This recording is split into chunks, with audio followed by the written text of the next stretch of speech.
Assalamualaikum warahmatullahi wabarakatuh. Salam sejahtera bagi kita semua.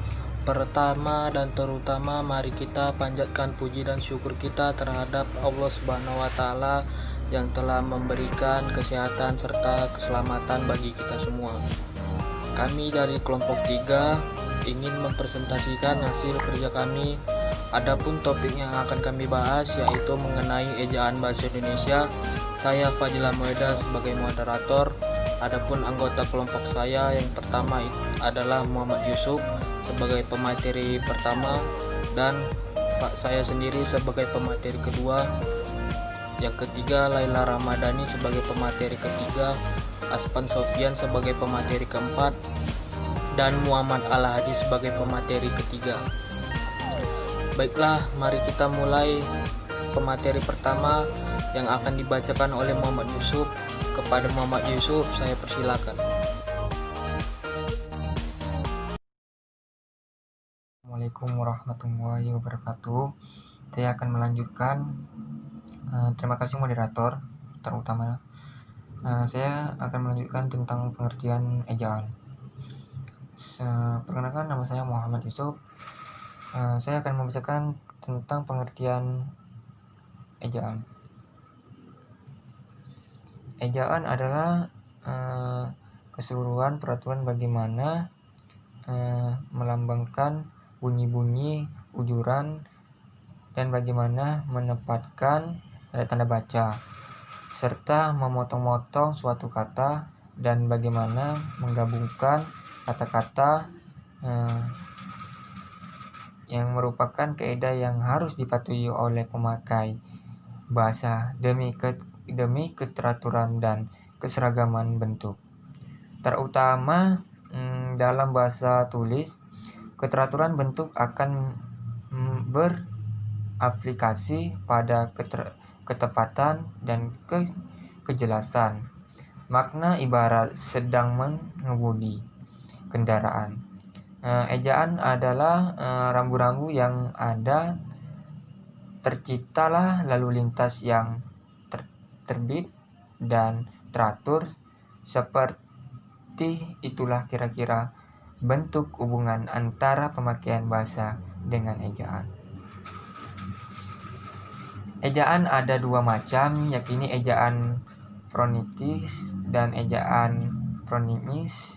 Ejaan fonitis adaan ejaan yang berusaha menyatakan setiap bunyi bahasa dengan huruf. Setelah mengukur dan mencatatnya dengan alat pengukur bunyi bahasa diragam, dengan demikian akan terdapat banyak lambang-lambang atau huruf yang dipergunakan untuk menyatakan bunyi-bunyi bahasa itu. Ejaan fonitis adalah ejaan yang berusaha menyatakan setiap fonem dengan suatu lambang atau suatu huruf, sehingga jumlah lambang yang diperlukan tidak terlalu banyak jika dibandingkan jumlah lambang dalam ejaan fonitis. Walaupun sistem ejaan bahasa Indonesia sekarang berdasarkan atas sistem fonitis, yaitu satu tanda untuk satu bunyi. Namun masih terdapat kekurangan. Adapun fonitis yang masih dilambangkan dengan dua tanda, misalnya NG, NY, KY, SY, sebaiknya ada pula dan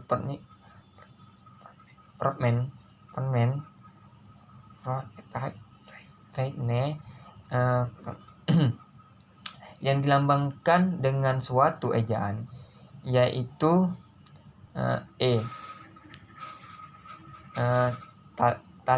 taling, Hal itu tertentu dapat menimbulkan dua lisan dalam pengucapan.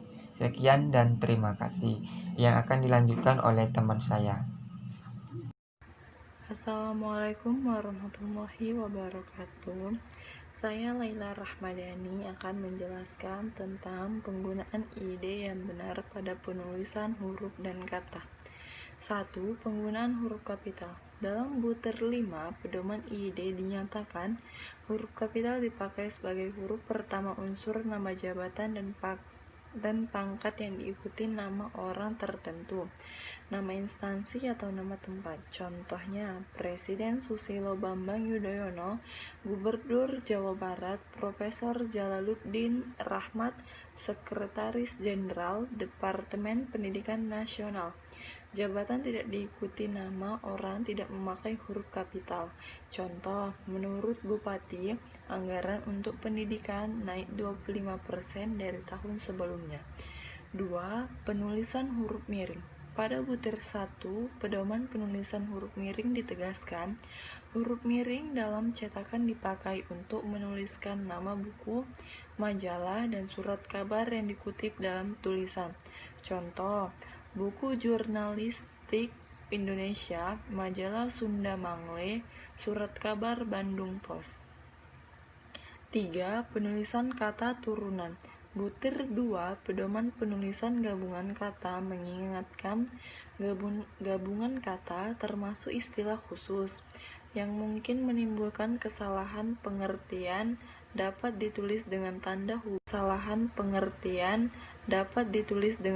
hubung. Untuk menegaskan pertalian di antara unsur yang bersangkutan. Contoh, alat pandang dengar anak istri saya, buku sejarah baru, mesin hitung tangan ibu bapak kami. Baiklah, itu saja yang dapat saya jelaskan. Mohon maaf apabila ada kekurangannya. Selanjutnya akan dijelaskan oleh teman saya. Assalamualaikum. Penggunaan tanda baca yang benar sesuai EYD. 1. Tanda titik. Tanda titik dipakai pada akhir kalimat, bukan pertanyaan atau seruan. Contoh, ayahku tinggal di Solo. 2. Tanda koma. Tanda koma dipakai di antara unsur-unsur dalam suatu pemerincian atau pembilangan. Contoh, saya membeli kertas, pena, dan tinta. 3. Tanda titik koma. Tanda titik koma dipakai di antara unsur-unsur dalam suatu pemerincian atau pembilangan. Contoh, saya membeli kertas, pena, dan tinta. 3. Tanda titik koma. Tanda titik koma dapat dipakai untuk memisahkan bagian-bagian kalimat yang sejenis dan setara. Contoh, malam makin larut, kami belum selesai juga. 4. Tanda titik 2. Tanda titik 2 dipakai pada akhir suatu pernyataan lengkap bila diikuti rangkaian atau pemberian. Contoh, yang kita perlukan sekarang ialah barang berikut: kursi, meja, dan TV. 5. Tanda hubung. Tanda hubung menyambung suku-suku dasar yang terpisah oleh pergantian baris. Contoh, ada cara baru juga. 6. Tanda pisah. Tanda pisah membatasi penyisipan kata atau kalimat yang memberi penjelasan khusus di luar bangun kalimat. Misalnya, kemerdekaan bangsa itu saya yakin akan tercapai, diperjuangkan oleh bangsa sendiri. 7. Tanda elipsis. Tanda elipsis menggambarkan kalimat yang terputus-putus. Misalnya, kalau begitu, titik-titik ya, marilah kita bergerak. 8. Tanda tanya. Tanda tanya dipakai pada akhir kalimat tanya. Contoh, kapan dia pulang ke rumah? 9. Tanda seru. Tanda seru dipakai sesudah ungkapan atau pernyataan yang berupa seruan atau perintah, atau yang menggambarkan kesungguhan, ketidakpercayaan, atau rasa emosi yang kuat. Contoh, ayo cepat. 10. Tanda kurang. Tanda kurang mengapit tambahan keterangan atau penjelasan. Misalnya, DIP, daftar isian proyek, kantor itu sudah selesai. 11. Tanda kurung siku. Tanda kurung siku mengapit keterangan dalam kalimat penjelas yang sudah bertanda kurung. Misalnya, perbedaan antara dua macam proses inti. Lihat bab 1, tidak dibicarakan. 12. Tanda petik. Tanda petik mengapit judul syair, karangan, dan bab buku. Apabila dipakai kalimat, misalnya, bacalah bola lampu, bacalah, tanda petik bola lampu, dalam buku dari suatu masa. 13. Tanda petik tunggal. Tanda petik tunggal mengapit petikan yang tersusun di dalam petikan lain. Misalnya, tanya Fadil, kudengar bunyi kring-kring tadi. 15. Tanda garis miring. Tanda garis miring dipakai dalam penomoran kode surat, misalnya nomor 7 strip PK strip 1973. 16. Tanda peningkat atau apostrof. Tanda apostrof menunjukkan penghilangan bagian kata, misalnya Ali kan kusurati, dalam kurung kan akan, malamlah tiba, lah telah. Baiklah, sekian materi yang bisa saya paparkan. Untuk selanjutnya akan disambung oleh saudara kita Muhammad Al-Hadi Tanjung. Penulisan singkatan. Pedoman EYD menegaskan singkatan ialah bentuk yang dipendekkan yang terdiri atas satu huruf atau lebih. Singkatan resmi lembaga pemerintah dan ketatanegaraan, badan atau organisasi, serta nama dokumen resmi yang terdiri atas huruf awal ditulis dengan pada tanda titik. A. Penulisan singkatan umum 3 huruf. Pedoman EYD mengingatkan singkatan umum yang terdiri atas 3 huruf atau lebih diikuti tanda titik. Kaidah bahasa jurnalistik dengan tegas melarang pemakaian singkatan umum seperti dalam setiap karya jurnalistik, seperti tajuk rencana, pokok, artikel, kolom, surat pembaca, berita. Bahasa jurnalistik juga dengan tegas melarang penggunaan singkatan jenis ini dalam judul, tajuk, artikel. B. Penulisan singkatan mata uang. Pedoman EYD menegaskan lambang kimia, singkatan satuan ukuran, takaran, timbangan, dan mata kuliah yang diikuti tanda titik. Yang kedua, penulisan akronim. Menurut pedoman EYD, akronim adalah singkatan yang berupa gabungan huruf awal, gabungan suku kata, ataupun gabungan huruf dan suku kata dari deret kata yang diperlukan sebagai kata pertama. Akronim terdiri berupa gabungan suku kata. Kedua, akronim bukan nama diri berupa gabungan huruf. A. Akronim nama diri. Pedoman EYD mengatakan akronim nama diri yang berupa gabungan suku kata atau gabungan huruf dan suku kata dari deret kata ditulis dengan huruf awal huruf kapital. B. Akronim bukan nama diri. Menurut pedoman EYD, akronim yang bukan nama diri yang berupa gabungan huruf, suku kata, ataupun gabungan huruf dari suku kata deret atau seluruh ditulis dengan huruf kecil.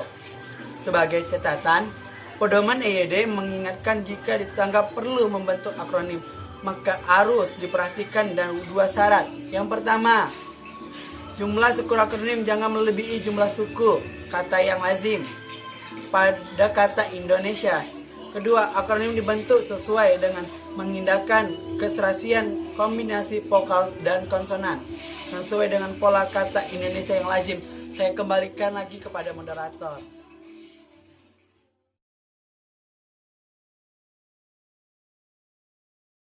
Ejaan bahasa Indonesia. Berdasarkan sejarah perkembangan ejaan, sudah mengalami perubahan sistem ejaan, yaitu yang pertama, ejaan Van Ophusian. Ejaan Van Ophusian disebut juga ejaan balai pustaka. Masyarakat pengguna bahasa menerapkannya sejak tahun 1901 sampai 1947. Ejaan ini merupakan karya Chan Van Ophusian, dimuat dalam Kitab Logat Malayu tahun 1901. Ciri khusus ejaan Van Ophusian, ejaan ini digunakan untuk menuliskan kata-kata Melayu menurut model yang dimengerti oleh Belanda, yaitu menggunakan huruf Latin dan bunyi yang mirip dengan tuturan Belanda. Yang kedua, ejaan Republik atau ejaan Suwandi. Ejaan Republik dimuat dalam surat keputusan Menteri Pendidikan dan Kebudayaan Mr. Sowewandi nomor 264 A tanggal 19 Maret 1947. Sebab ejaan ini disebut sebagai ejaan Suwandi. Sistem ejaan Suwandi merupakan sistem ejaan Latin untuk bahasa Indonesia. Yang ketiga, ejaan Malindo. Ejaan Malindo atau Melayu Indonesia adalah suatu ejaan dari perumusan ejaan Melayu, dan perumusan ini berangkat dari Kongres Bahasa Indonesia tahun 1954 di Medan, Sumatera Utara. Ejaan Malindo ini belum sempat diterapkan dalam kegiatan sehari-hari karena saat itu terjadi konfrontasi antara Indonesia dan Malaysia. Yang keempat, ejaan Bahasa Indonesia yang disempurnakan atau EYD. Pada tanggal 16 Agustus 1972, Presiden Republik Indonesia meresmikan pemakaian ejaan Bahasa Indonesia. Peresmian ejaan baru itu berdasarkan putusan Presiden nomor 57 tahun 1972. Departemen Pendidikan dan Kebudayaan menyebarkan buku kecil yang berjudul Pedoman Ejaan Bahasa Indonesia yang Disempurnakan sebagai patokan pemakaian ejaan itu.